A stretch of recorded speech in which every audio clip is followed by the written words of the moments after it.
super pumped up for today's episode. We got Ben Allbright, an insider for the NFL. Follow him on X at Allbright NFL. He's a Broncos insider working for KOA Colorado, but he's also part of the Broncos game day broadcast, and he's the official insider for that broadcast, which is really freaking cool. Ben, let's jump straight into this. The Broncos obviously this year made a big move. They cut Russell Wilson, ate all that dead money, $50 million this year, $30 million next year. And now they drafted Bo Nix, right, in the 2024 draft. They traded for Zach Wilson. You still have Stidham back there. What's going on in that QB room? Who's starting week one? Well, that is I guess it's $1 million question, isn't it? I think the organization hopes that it's obviously Bo Nix. I mean, if you spend a first-round draft pick on someone at number 12 overall, you generally hope that they take the reins and take the job. I don't know. Like, I think Bo Nix will be starting this year at some point. I don't know if that's necessarily week one, but I think he'll be starting somewhere at some point this year. The organization. Russell Wilson, let me backtrack a little. Russell Wilson is somebody that you get on social media and it's kind of divisive. You get people saying, oh, he's washed and all this other stuff, which is total garbage.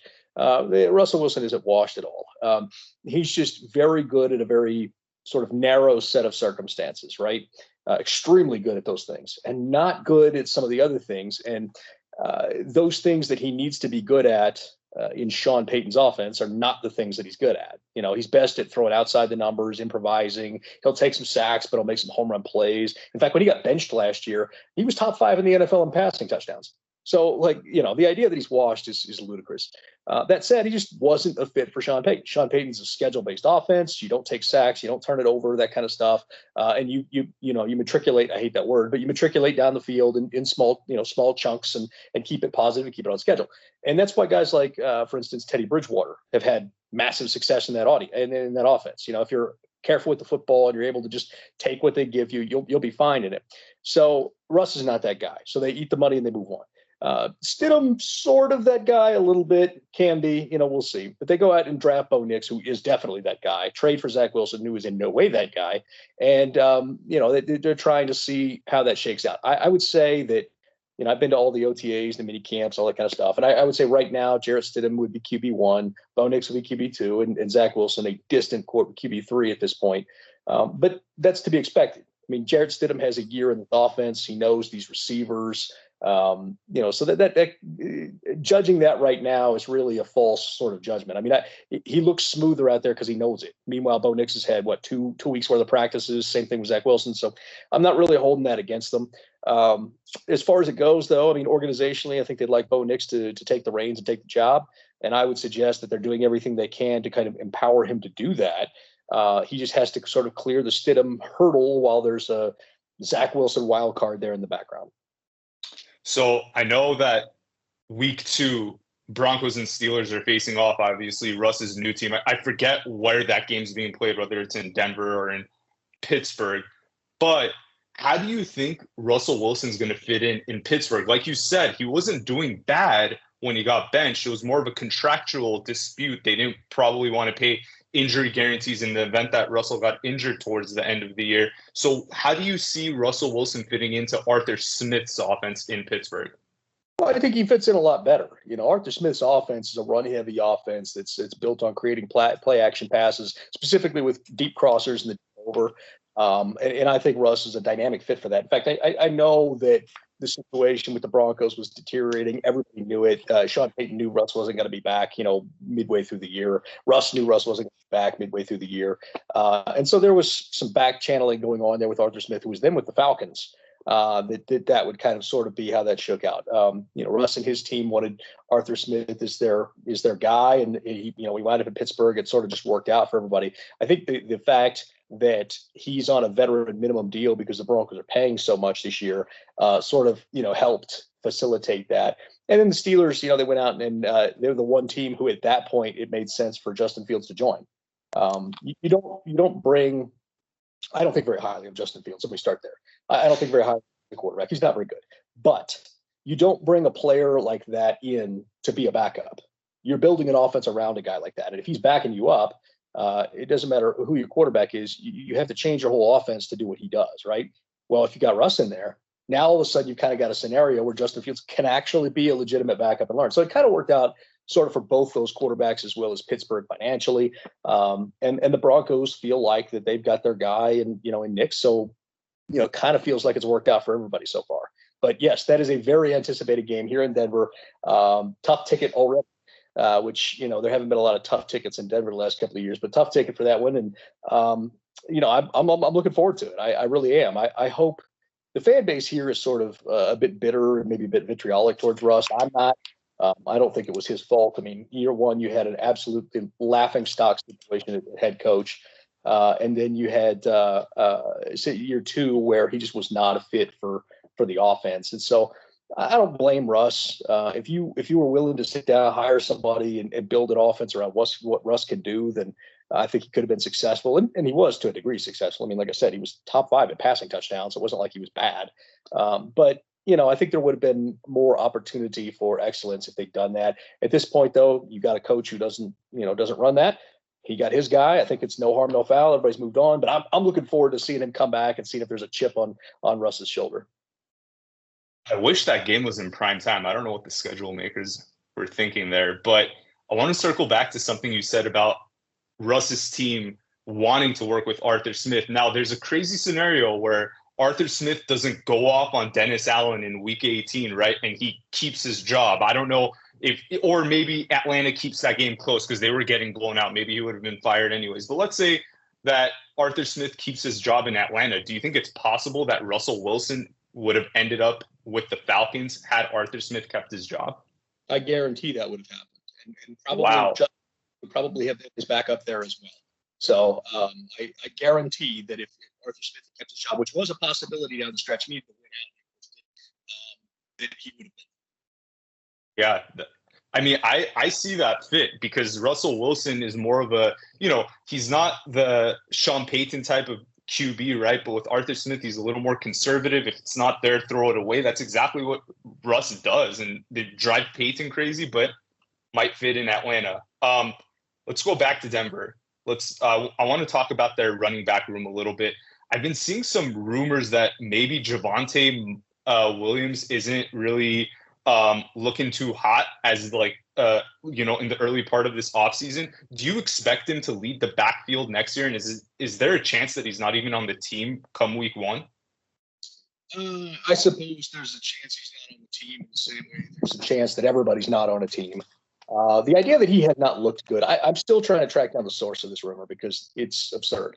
They haven't played in pads. How would you know? Like who's putting this out there? How would they know? I'm there for every viewing period. So I'm like, I don't know where this is coming from because it's ludicrous. I do believe there's an odd man out in the backfield there. And I think it's probably Samaje Perine, who has a redundant skill set with Javonte Williams and Audric Estime, and has more money attached to him. And it's a salary cap relief to get rid of him while more money attached if they keep him. So the money suggests that Samaje won't be there. As far as Javonte goes, he's looked fine. Like he hasn't looked bad. He's looked absolutely fine. They just don't have pads on. And so the smaller, speedier guys, when you're in shells tend to look better. So Jaleel McLaughlin, of course, he looks like and Jaleel, don't get me wrong, he's underrated anyway. He looks good. But he's smoking everybody because he's small and fast and nobody can hit. So, of course, that rumor was one that I saw and I'm like, I don't know where this is. This is like all the people that were doing those rumors before the draft about the Broncos trading Pat Surtain. It was never happened. They never offered Surtain. They were never trading Surtain. Like people just making things up, just out of thin air, making stuff up. So I don't know where this one originated. So I don't want to say it's made up. Maybe their observation is he doesn't look the same or something, but he looks the same to me. I mean, Javonte looks just fine. He will be the lead back, but if you've ever noticed, Sean Payton backfields outside of Alvin Kamara generally are pretty divided. You've got 3-4 guys that are regularly getting touches. So from a fantasy football perspective, it's a bit of a nightmare as you don't think of Javonte as necessarily getting a whole lot of, he's not going to get 50% of the workload. It might be 30% of the workload with, another 25% going to Jaleel McLaughlin and 20% going to, maybe Estime and another 5% to Watson and, that kind of stuff. You look back, guys like Mark Ingram, Latavius Murray, Pierre Thomas, Darren Sproles. Like, they split those backfields, and that's how Sean Payton operates. So in a Sean Payton offense, wide receiver one and the tight end are generally the viable fantasy targets. Maybe running back one if you have a Kamara type back there, which I would suggest that Javonte is not. But those offenses, it tends to go a ton of targets to the first wide receiver, a ton of targets to the tight end, which is going to be interesting because they don't really have one right now that's reliable. And then everything else is kind of sprinkled around. Wide receiver two is usually a burner who gets deep balls but doesn't really have reliable production. Wide receiver three out of the slot gets some yardage but doesn't really get a lot of touchdowns. You go back and look at these. There's trends with his offense as far as this stuff goes. So do you think with Judy gone now after that trade that Sutton's in line to play that like Marcus Colston role and be really relevant in that fantasy football in 2024? Well, I mean, he was supposed to be that guy last year. He did catch 10 touchdowns. I mean, it wasn't, double-digit touchdowns. It's just the Russ situation sort of took that. Russ can't throw the slant, right? So, it took away a big chunk of Payton's offense because the big is that front side slant. Like that's a big part of what he does is X slant. So, maybe they originally had Tim Patrick scheduled to be that guy, and then he got hurt. Patrick, I'll tell you, out of OTAs, he looks good. So I'm hoping he's back because it's been a rough couple of years with the injuries. And he was always right on the edge of stardom in terms of what he could be, and then he'd get hurt. So I'm hoping this could be like a year for him. So kind of keep an eye on Tim Patrick. And then they drafted a kid who's really old as a rookie, 26-year-old rookie, Valet, who has looked pretty sharp out there so far as well. We'll see once they get the pads on and all that. But, for big body guys, those guys have looked sharp while Cortland held out and then just recently showed up for mandatory minicamp. Let me circle back to that Pat Surtain trade rumor or whatever. I bet in your line of business with all of your sources, right? People probably feed you some false shit sometimes just so you put it out there. And maybe they if that Pat Surtain rumor's out there, right, to trade up or whatever, maybe the front office wanted that to be out there so that, they think that they're targeting like a Drake May or a Caleb Williams in the draft. Like, how do you kind of go through the BS that's coming out from your sources and know what to put out there? And that has happened before where I've been fed stuff that I either knew to be false or turned out to be false. That has happened. It doesn't happen much anymore, mostly because people know that if they do that, they're dead to me. Like you burned me once, we're done. Like I'm in the way that I do things is sort of transactional. It's not that people are, that I'm begging people for info. I'm giving info as well as getting it, and that's from rooting around other places and all that kind of stuff. So there's a give and a take. People, they use that term insider, which I sort of hate because I'm like, what am I exactly inside of? But, the term I usually use is like information broker, because it's sort of what I do. It's like I take information that I've heard other places and I bring it to you, and then you give me a piece of information. We're constantly trading, and we're all getting smarter, right? And so that's sort of how I do it. So it's very rare. I'm not going to say it's impossible. It's just rare these days that happens. Early on in my career, you're looking for a tidbit or whatever, and everybody's willing to yank your chain and all that kind of stuff. But you get to a certain point, and and people are like, okay, I don't want to burn what he has in an effort to do that. With the Surtain thing, I don't believe that came from the front office because they were pretty good about trying to pretend that they wanted JJ McCarthy the whole time. And that was the pretend, right?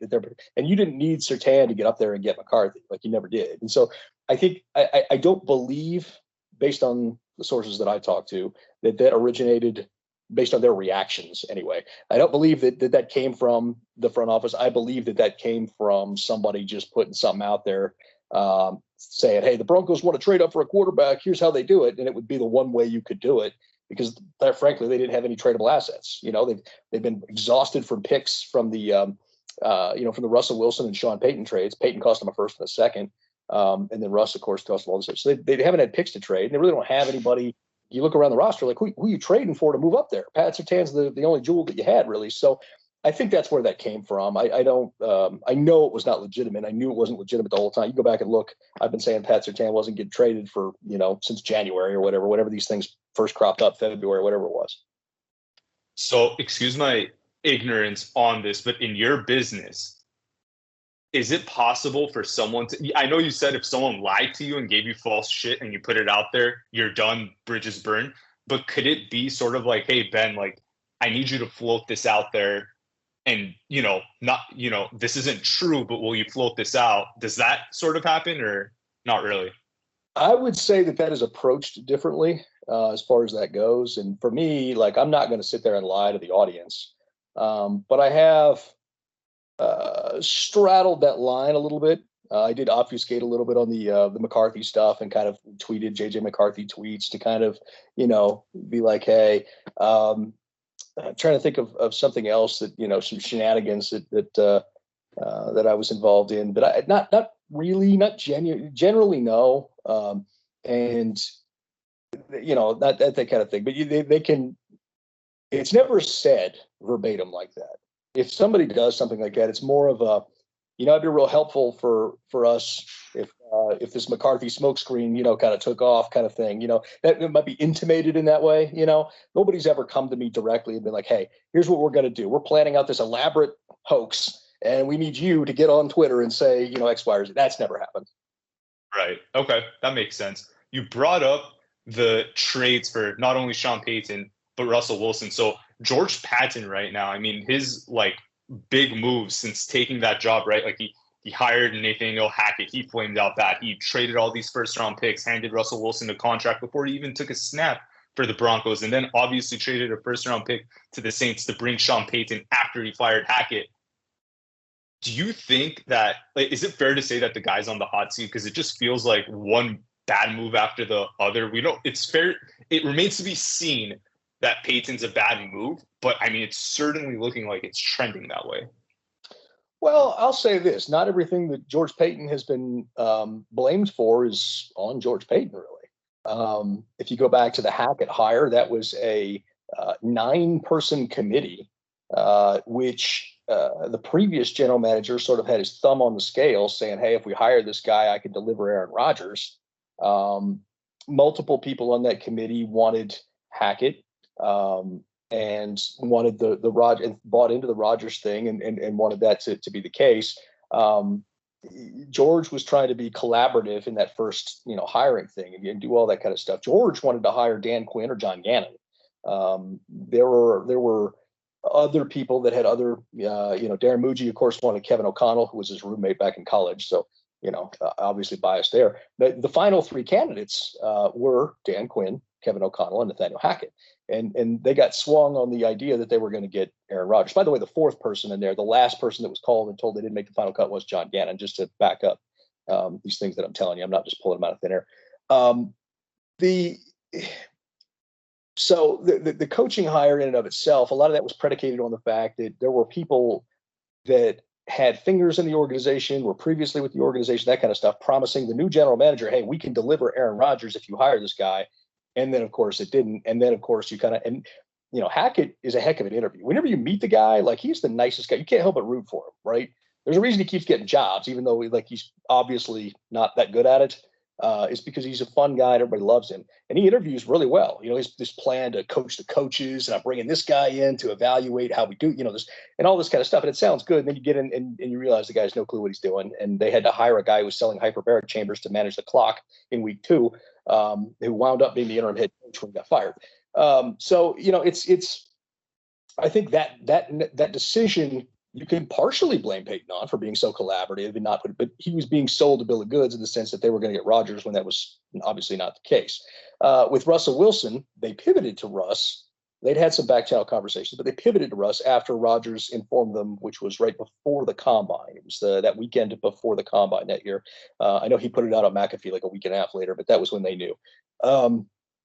So they pivoted to Russ because they were being pressured by the current ownership group who was selling to have a star quarterback to get these bids up, and they thought it was going to be Rodgers. They pivoted to Russ. So now all of a sudden you're selling, you got a chance to get these, build the price of the team up. You got a star quarterback. The price is going to be higher. Right. And frankly, it was. I mean, the Broncos were a team that was valued somewhere between, 4.8 and 5.5 billion or whatever. And then, you end up going for 6.5 or whatever. And part of that's because of the Russ situation. So there's that. And then I think that there are some other decisions along the way that I think he's gotten blasted for unfairly. I would say if you're going to blast him, the Randy Gregory signing was an abject disaster. Frank Clark signing was a disaster. So in free agency, he has sort of struggled. However, with the draft, he's crushed it. He was crucified here locally for selecting Pat Surtain over Justin Fields, and now I don't think you could find anybody who would take Justin Fields over Pat Surtain. That you'd be the quickest guy fired. So he was lambasted in the media locally for that. I like George. I think he's a really nice guy. I think he has an incredible eye for talent through the draft. I think his shortcomings were being a little too deferential in certain decisions. And obviously, free agency has not been his forte. So I think overall he gets graded too harshly. I'd probably give him a B minus, where a lot of people would give him a D or an F because they don't know the backstory on a lot of things. And sorry to make that so long-winded, but you get the idea. No, that's helpful context, because for someone like me that doesn't have all those details, I mean, it just looks like, hey, Patton just keeps making one bad move after the other. But you sometimes forget that these NFL teams are businesses. They're trying to drive the value, especially if you're trying to sell. I mean, what you were talking about with, them trying to get Russ to pump up their value just reminds me of what bullshit's out there on like CNBC and stuff, with all these CEOs coming up there to pump up their stock, and maybe they're going to, their company stock, and then they're going to sell shares or whatever. So like it's just business at the end of the day. But let's circle back to Rodgers really quick. What exactly went wrong there? Like, was he the one that said, like, I don't want to come to Denver, or was it the Packers not willing to trade him? I mean, they eventually traded him 1 year later, but were they not ready yet? Is that what it was? No, it wasn't the Packers. It was Rodgers. I don't know the mind of Aaron Rodgers, so I can't speak for him. But what I can say is that dating back to the previous year, around October, both Russ and Rodgers, there were back channel feelers out there. Tampering occurs everywhere. So there were back channel feelers out there as far as that kind of stuff goes. There were incidental golf trips and poker games and whatnot, as far as the Rodgers thing goes. And, it was intimated to them. They felt they had a good read on it, that Rodgers wanted to be in Denver. They felt like he was telling them he wanted to be there. And here's the scenario in which we make that happen. I need these coaches in order to be able to work, that kind of stuff. And for whatever reason, when February rolled back around, he, I don't want to say backed out of it, but all of a sudden pivoted back to, I'm staying in Green Bay, et cetera, et cetera. Whether that was Rodgers hoodwinking the Broncos to get his buddy Nate Hackett, some run, whether that was a genuine change of heart, whether that was the people behind the scenes who were misreading the situation, I don't know. But the Broncos felt like he was coming, to the point where it started to leak out on draft day, the Surtain draft. It started to leak out a little bit on draft day. This was serious. This was coming. And wait, not draft day. What day was it? Oh, goodness. It wasn't draft. I misremembered there. Sorry. So it was before the combine. So was it like around the Super Bowl time, maybe? Yeah, maybe that's when it was. I'm trying to remember exactly when it was, but it was leaked out that it was, that it was something that was, I have to go back and look at my notes now. I'm, jumbling stuff up, but it was one of those things where it was strongly possible. It was intimated to the local media that this was something that was really had a head full of steam. And then all of a sudden it just fell flat shortly thereafter. Yeah, I remember even Schlereth going on the herd. I think he was talking about it too. I don't know if he confirmed that he was going, but I know he was speaking about it. Yeah, he was the one that was strongest in media saying that. And of course, he has ties to some of the people who were working that behind the scenes. Do you recall what the deal was for Rodgers? Was it pretty much the same package that Denver offered Seattle for Russ? I don't know the details of that. I don't know what the alleged trade would have been, or even if it got to that point. I just know that behind the scenes for months, Rodgers had prepped this thing and the steam engine was going. And then all of a sudden, like I said, the weekend before the combine, it was dead. Like he was notifying teammates he was coming back. Wow, that's pretty crazy. And, sitting like in the Packers' shoes, they're probably like, damn, I wish we traded him 1 year early, because the year after they only got 2 seconds. If they traded him to the Broncos, before that season started, he's coming off an MVP, I think. So I'm pretty sure there's going to be like multiple first round picks in there. And yeah, I mean, they didn't get nothing for him, but not first rounders. Right. And you'd think they would get something comparable to the Russell Wilson deal. It would have been fairly similar. Maybe the players would have been a little different, kind of thing. But that was one of the things, like the deal with Seattle came together pretty quick. The sticking point was that they had wanted Quinn Meinerz which the Broncos were unwilling to deal. That was a gem that George Patton found, by the way, in the third round. And the Broncos were unwilling to deal him. And ultimately, I think Shelby Harris was finally the one they settled on instead of Quinn Meinerz. Okay. On a recent podcast you were on, I think it was a 49ers podcast, and I apologize to those guys because I don't remember the name of that pod, but you mentioned that on that pod that Brandon Aiyuk was, when rumors are floating out around him, you said most of it was exploratory, but now it seems like a lot more traction's picking up. Obviously, he had that FaceTime with Jaden Daniels, his old college quarterback who's now with the Commanders, right? And like people are starting to draw the dots with Adam Peters, their former 49ers exec. Like, do you think a Brandon Aiyuk trade is more likely now than maybe before the draft? I think it's tough to phrase it that way because I think it was always likely. And it was funny after I went on that podcast, I was getting, dog cussed by a bunch of people saying I was making stuff up, and now look, but it's funny to me. He has a price point. The Niners are not going to meet that price point. So the question is each side leveraging the other. Well, they don't want me, all of a sudden you're putting, they don't want me out publicly. Does that get them to raise their offer a little bit? Is that going to be something they're going to do? I don't know that the Niners are going to meet his price point in the end. And so it feels like it's sort of heading in that direction.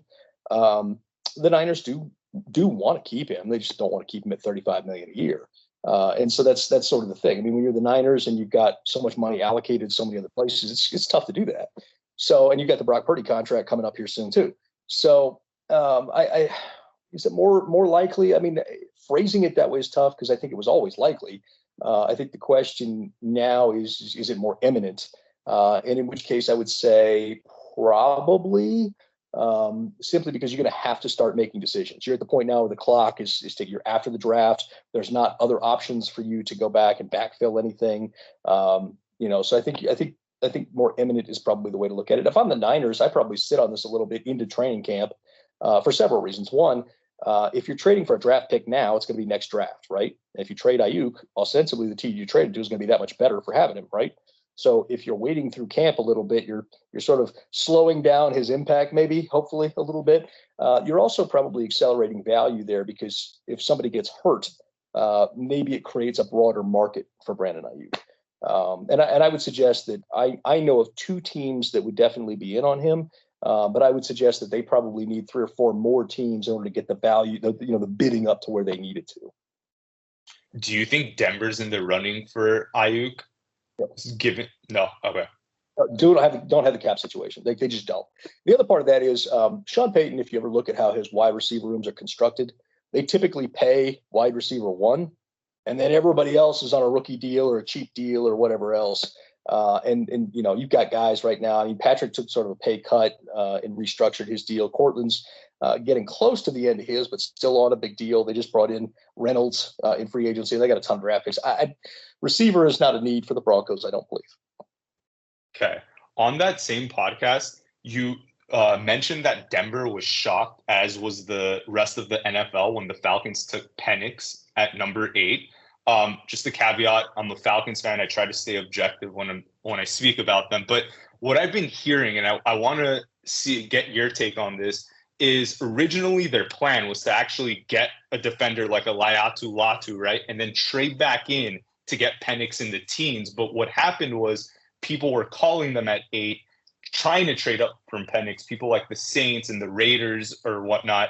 And that spooked them. And the owner stepped in to sort of like make that decision that, hey, we're taking Penix at 8, and kind of shocked everyone. Do you have anything corroborating that, or is that kind of out of left field for you? Yeah, and it's funny because in the run up to that, I was way off. Like I did not think anybody was going to take him early at all. I really didn't, based on people I talked to. But there were 3 specific teams that really loved him. Atlanta, which kept it secret, and then you had the Raiders, who were pretty open about it. And then the Seahawks. The Saints was a smokescreen. They were trying to get Atlanta to take them because that drops another player to them, right? So the Saints may have played a little tomfoolery there, calling and we're getting traded up for Penix. Yeah, totally. That's a thing we're definitely doing here. That's from my from the people I've talked to, the Saints were not legitimately interested in him. Now, whether that's a smokescreen or not, but the people I've talked to suggest that they were not legitimately interested. So you had a 3-team sort of race there, and the problem is the Raiders were not really going to move. Like, they were just going to kind of let it come to them, and the Seahawks would need to jump the Raiders, and Atlanta would have to pick at 8 or get before the Raiders in order to make sure it happened. And so I think what you said is more or less correct. I don't 100% know that, but the suggestion that I've had from the people that I've talked to would suggest you're close to the mark. Yeah, and credit Jeff Benedict. That's not my source. That's all of his. He's the guy that put it out there. He used to be the radio host for Atlanta 92.9. He's been floating out a lot of stuff on Atlanta, and he's been on the mark for the most part. Yeah, and he's a good dude. I think Dallas Turner was their guy, though, and not Latu. I'm not 100 on that, but I think Turner was their guy because based on some people that know Raheem Morris and what he wants out of an edge, because his edges, he likes to drop them back quite a bit, into coverage on occasion. And Turner was kind of the guy who could do that, where Latu was probably the best pure pass rusher. Yeah, and it's crazy. Like, you hear the Colts at 15, right? When Latu fell to him, they were ecstatic.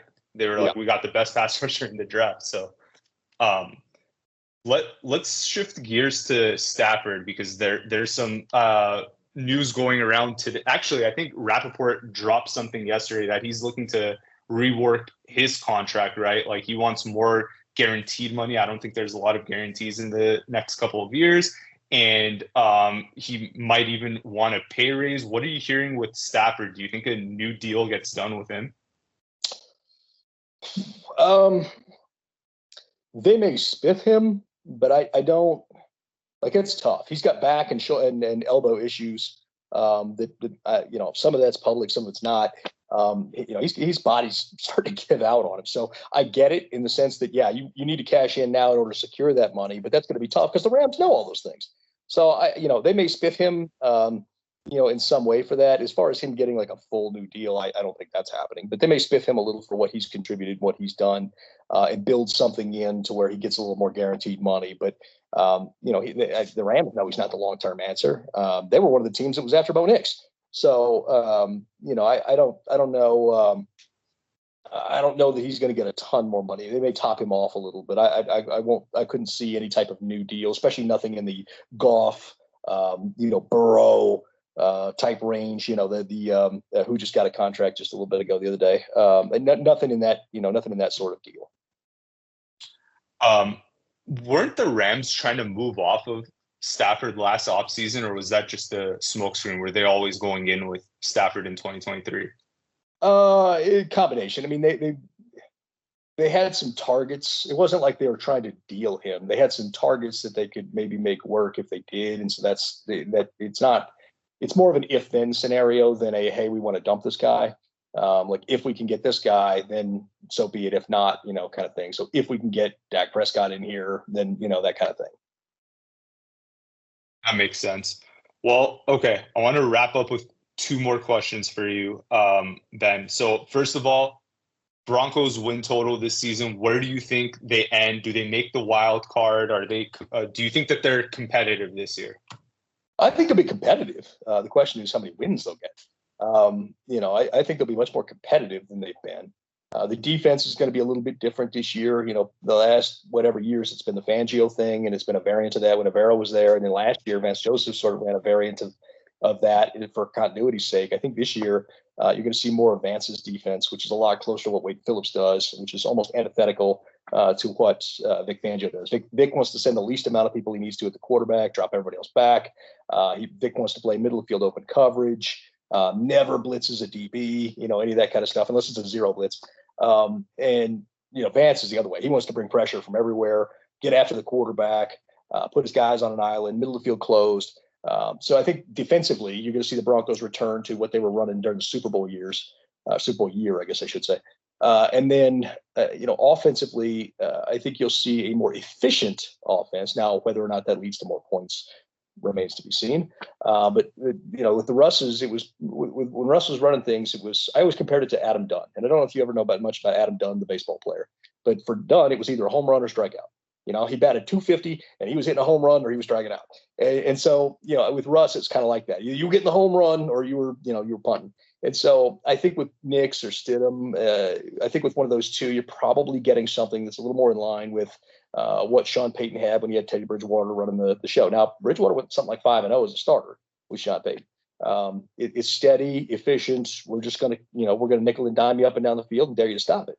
I think, like I said, I think if they start the season, we'll be able to figure it out by the first four games of the year. If they go 2-2 or better out of those first four, then you're probably looking at a good football team. If they go 1-3 or worse, then you're probably looking at a bad football team, and it's that kind of thing. So we'll be able to tell. 8-9, 7-10, I think if I had to put money on it, that's where I'd put it. Yeah, I mean, it's tough to really do well in that division too when you play Kansas City twice a year. Obviously now Harbaugh and Herbert too. That's not going to be a walk in the park. The Raiders, they might regress a little bit, so they probably won't be as, they probably won't be a big challenge to you guys. But let me talk to you about something that Broncos fans might not love to hear. I want to talk about who you think is going to represent the Super Bowl in the AFC and NFC. Do you think that the Chiefs are going to go and try to three-peat this year and represent the AFC in the Super Bowl, or do you see another team do you like another team in the AFC to play in the Super Bowl this year? I think you have to go with Kansas City until they show you otherwise. I do. I mean, you got the best quarterback in the game. You've got arguably the best head coach in the game. They have a great defense right now, and I think that's the thing that people are sleeping on. Kansas City's defense carried them last year. And during stretches. And so, I think that's it. Plus Pacheco is one of the most underrated running backs in the game. That guy's just nails. So I think Kansas City until they prove otherwise has to be the favorite. Buffalo, I think they should take a little step back this year. They're trying to retool a little bit, defensively. The Texans, they're not sneaking up on anybody this year. So that's going to be interesting to sort of see. I know the Colts are a darling for a lot of people. I'm not buying that yet. I love Shane Steichen, but I'm not buying that yet. Obviously Dan Campbell and the kneecaps and all that stuff. I'd love to see Tampa with Baker Mayfield. It's because I like Baker, but Tampa's not going to get there. I'm just struggling to wrap my head around. I mean, Green Bay is a young team. The question is whether or not they can win. It's just that I don't know what I don't know thing. Where guys are so young, they haven't, they sort of just keep winning because they don't know that they're supposed to lose at some point, which is always kind of fun.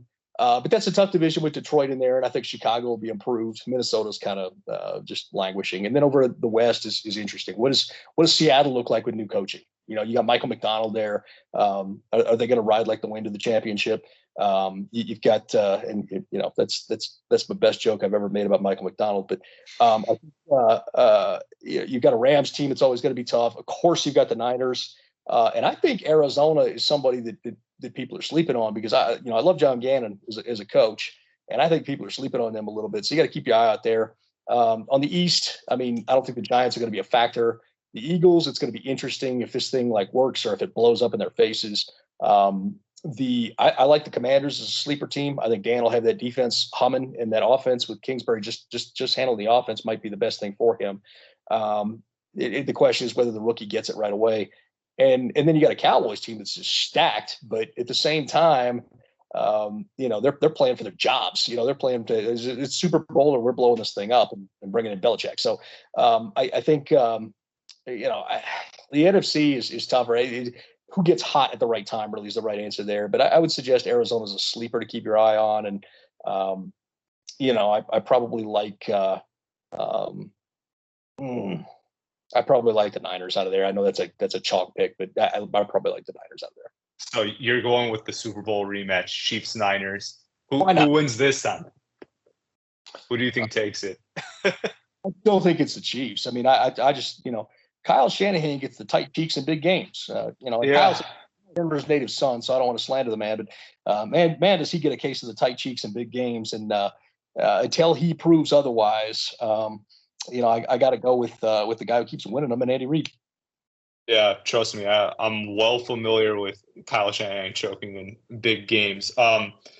It's just crazy to me that Brock Purdy walked off the field with the lead in the Super Bowl. He played so freaking well in the playoffs, all season. And I feel like he's not really getting the respect that he deserves around the league.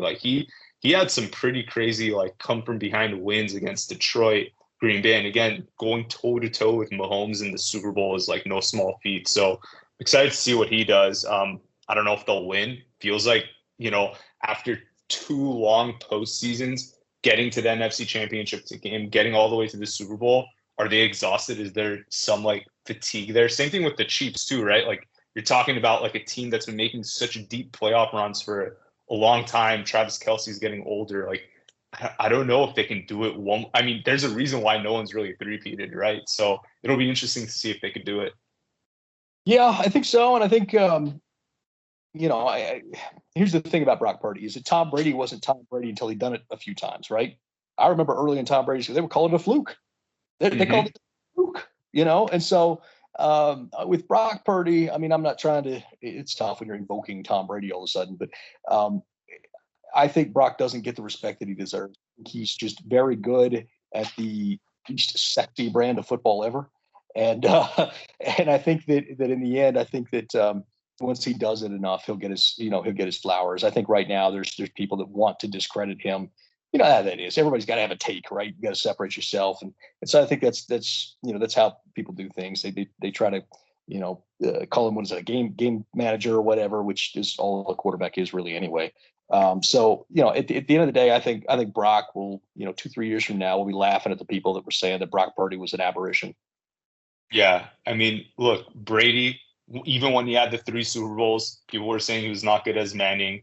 Obviously, he gets his 4th in the Seattle in the game against Seattle, but then Malcolm Butler has that crazy interception. So people are still poking holes at that. And then it didn't take until Kyle Shanahan's biggest choke, the 28-3 Super Bowl. I think when he got his 5th one there, that's when people were like, oh, he passed Montana. Now he's the GOAT, biggest comeback in Super Bowl history. So it took a while for him to claim that greatest of all time title.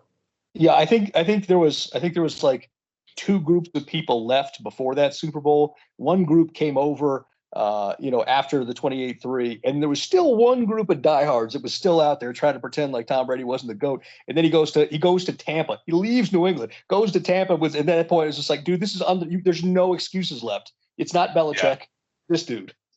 Yeah, exactly. Winning without Belichick, I mean, that was the cherry on top for him. 7 Super Bowls. I don't know if that's ever going to be matched, but there's someone in your division that's certainly going to try to push him in Patrick Mahomes. So we'll see what he does. Ben, you were awesome. Thank you so much for your time. Really appreciate it. Do you want to let the audience know where I know they can just freaking Google your name and probably find all your content, but do you want to direct them to something specific for them to follow you and all of your content? Yeah, I mean, the show is called Broncos Country Tonight, but we talk about the entire league. So you can go to broncoscountryknight.com/podcast and always listen to, previous episodes of that. And, it's live on KOA. It's 8:50 a.m., which is heard in 32 states and like 5 countries. We got a listener in Belize that emails every now and again. So pretty cool, As far as the rest of it goes, my social media is a dumpster fire. You can unfollow me at Allbright NFL. I wouldn't follow me. It's terrible. I apologize to anybody that's listening right now whose timeline I have polluted. Or if you're a fan of memes and absolutely no sports content, my Allbright NFL Instagram account has a bunch of selfies and funny memes and absolutely no football content whatsoever. So there's that. Awesome. Thanks, Ben. Have a good one. All right.